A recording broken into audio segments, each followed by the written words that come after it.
Guys, ako ay magluluto ng Java rice. So, sinuhugasan ko muna yung aking kanin.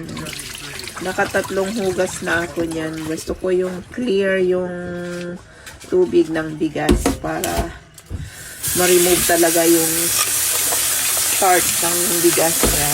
Para mas masarap yung kain at mas healthy kasi kapag sinuhugasan ng maayos yung bigas. Yan ko siya isang teaspoon na turmeric powder. So, lagyan ko rin siyang kinisa mix. Lagyan ko siya ng oil para hindi siya dikit-dikit mamaya. Haluin na natin. Pwede rin natin siya lagyan ng garlic para mas masarap.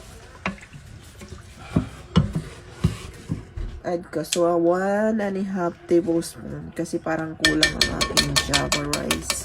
Ang aking turmeric powder. Yan, isasainin ko na yan. 4 cups to it. So, nilagyan ko ito ng kunting garlic. Para mas masarap. Yan na siya, guys. Lutuin na natin siya sa rice cooker. Balikan ko kayo mamaya. Siya, guys. Ooh, ayan na siya. God's mint day for the Java rice. Now taste it. Okay. I'm going to taste the Java rice. First time tasting it. My home-cooked Java rice. Yeah.